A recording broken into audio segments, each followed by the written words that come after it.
The recording was only 47 seconds long, but it saved my life.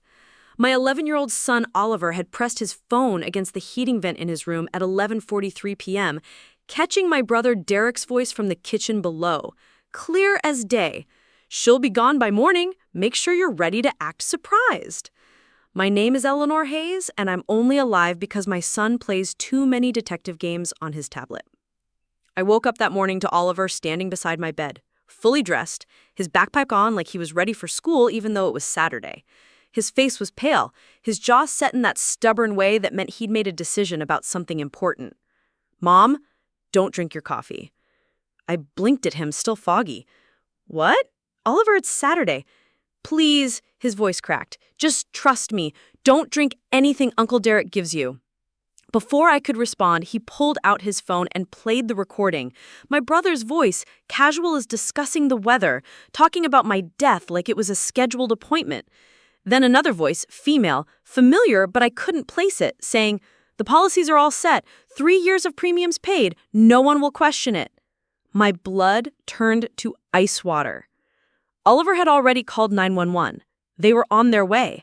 He'd been up all night, sitting guard in the hallway, his baseball bat across his lap like a tiny soldier. When I asked him why he was recording, he said, "Uncle Derek's been weird lately, looking through your papers, using your computer when you shower. Dad always said to trust my gut." His father, my husband James, had died in a car accident 3 years ago. 3 years, the same time frame mentioned in the recording. The police arrived in 7 minutes. Oliver had given them the recording over the phone. They came in quiet, no sirens, and found Derek in my kitchen, humming while he stirred something into my favorite mug, the one James had given me that said, "World's okayest mom." The substance turned out to be ethylene glycol, antifreeze, sweet-tasting, lethal, and it would have looked like kidney failure if Oliver hadn't intervened. Derek had researched extensively. His laptop history later revealed hundreds of searches about untraceable poisons, inheritance laws, and how long someone needs to be sick before death seems natural. But the real shock came when they searched his apartment. 7 life insurance policies, $2 million total, all in my name, all listing him as sole beneficiary, all with forged signatures dating back 3 years, right after James died. He'd been paying the premiums from a separate account, planning this since the day I became a widow. Growing up, Derek was always the smart one, the ambitious one.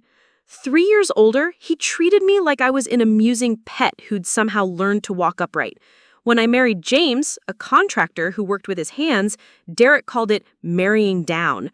When I had Oliver, he said I was wasting my potential on suburban mediocrity. But he always stayed close. Too close, I realize now. After James died, his car hit black ice, spun off the highway. Derek stepped right in, the supportive brother. He helped with funeral arrangements, dealt with insurance claims, managed paperwork I was too grief-stricken to handle. He had access to everything: my social security number, bank accounts, signatures on documents I barely remember signing. "You're so lucky to have him," people said. "Not many brothers would do so much." He moved into the apartment above our garage, saying it would help with Oliver, that we needed family close by. He paid rent, fixed things, showed up for dinner 3 nights a week. The perfect uncle, the devoted brother. What I didn't know was that he'd been fired from his investment firm 6 months before James died. Securities fraud, though they'd let him resign quietly to avoid a scandal. His money was running out, his reputation was destroyed. And there I was, with a house, a life insurance payout from James, and a trusting nature he'd been exploiting since childhood. The other voice on the recording belonged to Cheryl, his girlfriend, a woman I'd met exactly twice who worked at an insurance company. She'd been helping him forge documents, creating policies, setting up automatic payments from an account he'd opened using my information. They'd been together for 4 years. Planning this for 3. They'd picked antifreeze because it's often misconstrued for other conditions initially. Derek had been slowly introducing tiny amounts into my food for weeks. Not enough to kill, just enough to make me tired, give me headaches, make me seem unwell. He'd mentioned to neighbors that I'd been struggling since James died, setting the stage. "She's depressed," he'd told my friend Vanessa, "won't see a doctor." I'm worried about her kidneys. She's been drinking more lately. All lies, but delivered with such concern that people believed him, would have believed him when I died. The morning dose was supposed to be lethal. I would have been found unconscious, rushed to the hospital, organs failing. Derek would have cried, mentioned my recent health issues, produced a will he'd forged leaving Oliver in his care. He'd already researched boarding schools in Switzerland. Oliver would have been gone within a month, the house sold within 2. But Oliver had been watching. Not just that night, but for weeks. He went through your jewelry box, Oliver told the detective. He took pictures of Mom's signature on birthday cards. He Googled, how long does antifreeze take to kill someone on our computer, then deleted the history. But I saw it in the router logs. My 11-year-old son knew how to check router logs because he wanted to prove his friend was cheating on online games. That silly skill saved my life. The trial was swift. The evidence was overwhelming. Derek's laptop, the forged documents, the insurance policies. Cheryl's testimony when she flipped to save herself. She got 5 years. Derek got 25 to life for attempted murder and fraud. At sentencing, he looked at me and said, "You were supposed to share. That's what family does." "Family doesn't kill family," I replied. He laughed. James's accident wasn't an accident. The courtroom went silent. Even his lawyer looked stunned. There was no evidence. The car had been destroyed. The ice was real. The investigation was closed. But the way he said it, the smile on his face, I knew. Oliver knew. Everyone in that courtroom knew. They couldn't retry him for James's death without evidence, but the judge gave him the maximum sentence for my attempted murder. As they led him away, Derek turned back one more time. "That kid's gonna grow up paranoid," he said, checking every drink, every meal. I did that to him. He was wrong. Oliver didn't grow up paranoid. He grew up careful. There's a difference. We moved 6 months later. Not running, just choosing. New house, new state, new start. Oliver picked at the security system, insisted on cameras, but not from fear, from wisdom. He'd learned young that monsters don't always look like monsters. Sometimes they look like family. He's 14 now, taller than me, still too serious for his age. He wants to be a detective or maybe a lawyer, someone who catches the Derek types, he says. He still records things sometimes, just audio notes about his day, like a verbal diary. He says it helps him remember that most moments are normal, safe, boring even. We don't talk about Derek much, but when we do, Oliver always asks the same question. Do you think he ever loved us at all? I tell him the truth. I don't think Derek knows what love is. He only knows want. Last week, Oliver's chemistry teacher called, concerned.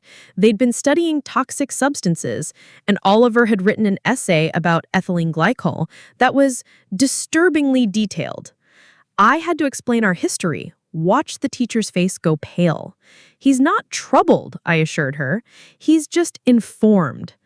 Oliver laughed when I told her I should have written about something normal, like the Revolutionary War. "Since when are you normal?" I asked. Fair point. We keep the recording, not to listen to, just to have.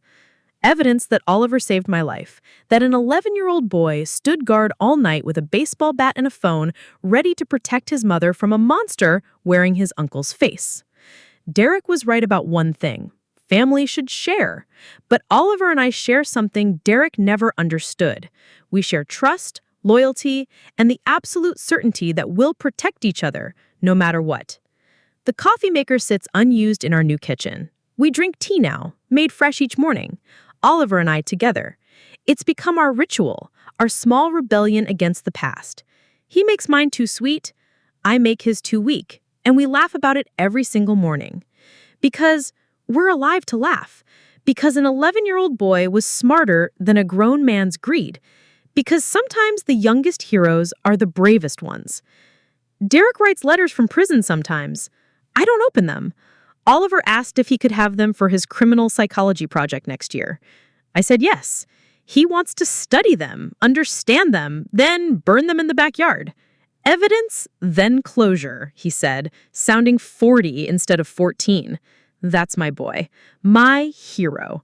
The kid who stayed awake all night because his gut told him something was wrong, who pressed record at exactly the right moment, who called 911 while his hand shook, but his voice stayed steady.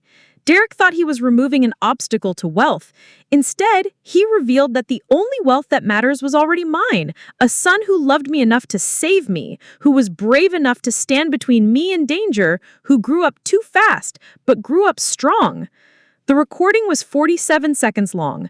Oliver's courage is forever.